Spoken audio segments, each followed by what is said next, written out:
Buenas tardes, el día de hoy vamos a realizar una entrevista a la magíster Lisset Barrio Nuevo y el día de hoy les vamos a hablar sobre qué es didáctica y los fundamentos más principales.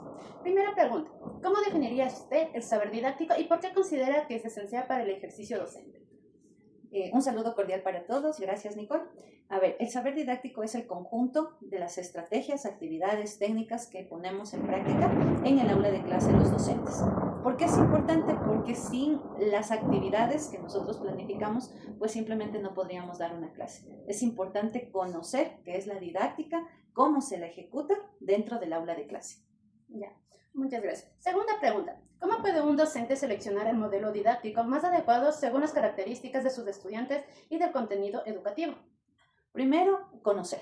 El conocimiento del grupo, de la edad, de las características evolutivas que tiene cada uno de nuestros estudiantes, porque no es lo mismo planificar para niños de 8 años que planificar para niños de 10 o jóvenes ya de 12, 14, 15 años. Entonces, una de las cosas principales es conocer las características evolutivas de cada una de las secciones que nosotros vamos a dar. Eso es uno. La otra es precisamente el contexto. Es decir, si voy a estar en una escuela particular, en un colegio particular o de Estado, ¿por qué? Porque con qué materiales, con qué recursos cuento para poder ejecutar mi didáctica.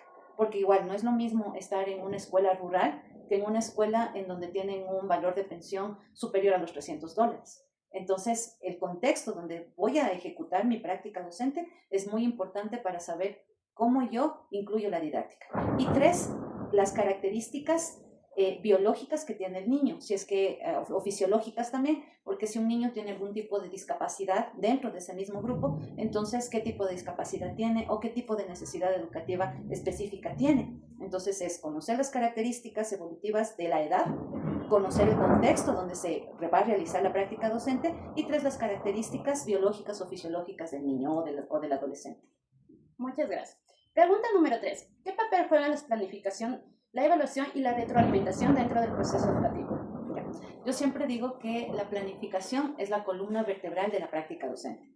Si un docente no planifica, simplemente va a dar un conocimiento que tiene por ahí guardado, pero la planificación me lleva precisamente a saber qué contenido voy a dar y ese contenido sirve, no sirve, sirvió, no sirvió para que nuestros niños o nuestros jóvenes aprendan. Entonces, las tres características que puso, ¿no es cierto?, la planificación, la evaluación, me lleva precisamente a la retroalimentación.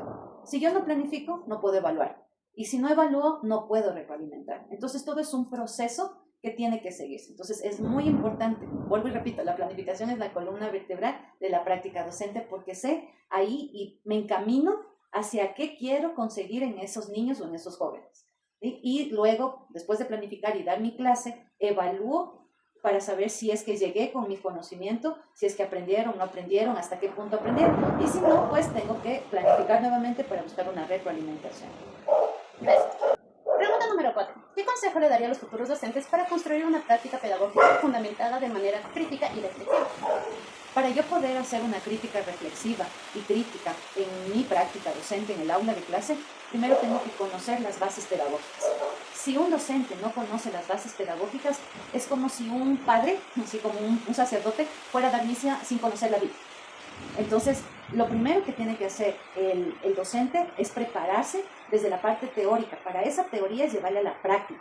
Y esa, si yo conozco, voy a decir, este autor me dijo tal cosa, no estoy de acuerdo, este autor me dijo otra cosa, sí estoy de acuerdo, entonces ahí yo puedo hacer una práctica pedagógica reflexiva. Pero si solamente me convierto en un docente que repite lo que el profesor de hace 20 años atrás, cuando estuvo uno en la escuela, vuelve a dar los mismos contenidos sin ningún sentido, entonces me vuelvo un profesor tradicional. Un profesor que realmente lleva el constructivismo es un profesor que lleva las bases pedagógicas a la práctica para saber el por qué y el para qué está haciendo esa actividad con los niños o los adolescentes. Así que para sintetizar esa pregunta sería: conozcan, lean, estudien, prepárense más y no solamente piensen que el profesor es una persona que repite lo que ya aprendió. Muchas gracias, magíster Lisset Barrio Nuevo. Le agradecemos por su maravillosa entrevista y por muchas gracias también por compartirnos todo su saber. Muchísimas gracias, espero que les sirva una linda tarde. Buenas tardes, licenciada Nailu Díaz. Le agradezco por brindarme unos minutos de su tiempo. Esta entrevista tiene únicamente fines educativos y académicos. Gracias por aceptar participar. A continuación presentaré la información recopilada sobre el saber didáctico y las estrategias que usted aplica en el aula. Muy buenas tardes, mi nombre es Nailu Díaz. Soy licenciada en Informática y licenciada en Educación, mención básica integral. Actualmente también me recibí como guía internacional Montessori. Soy guía Montessori AMI, con más de 22 años de servicio. Bueno, el presente video para responder algunas preguntas, como la primera. Dice, ¿qué se entiende usted por saber didáctico? El saber didáctico es la forma, el progreso y el proceso que el docente utiliza para llegar al conocimiento de cada uno de sus estudiantes. También podemos decir que el saber didáctico es todos los conocimientos que nosotros podemos implementar para poder llegar y presentar esos nuevos temas y procesos que el niño en su desarrollo, en sus diferentes etapas de desarrollo, va adquiriendo en el área de educación. La segunda pregunta, ¿cómo motiva a los estudiantes durante la clase? La motivación es importante, despertar en el niño ese interés por el nuevo tema a presentar, como por ejemplo introducir una historia, podemos empezar con un video, podemos despertar en ellos el interés diciéndole una semana antes, promover y decirle la siguiente semana les voy a contar una fabulosa historia que les va a encantar. Darle esa expectativa, darle ese interés, darle esa curiosidad para que el niño pueda, el día correcto que se da la presentación, esté bien motivado y atento. Simplemente eso, llenar en ellos cada una de las expectativas y darles esa chispita de curiosidad. Siguiente pregunta. ¿Qué estrategias o metodologías usa para que los estudiantes comprendan mejor? La metodología que actualmente se utiliza en mi escuela es la de la doctora María Montessori. María Montessori fue una científica, médica, psicóloga, activista, feminista, de la cual fue la primera médica recibirse en Italia. La doctora María Montessori diseñó un material preciso para que los niños puedan llegar al conocimiento. Tratar de presentar el material didáctico son materiales concretos, como por ejemplo, acá podemos observar algunos materiales que la doctora María Montessori ha diseñado, por ejemplo, en el área de matemáticas.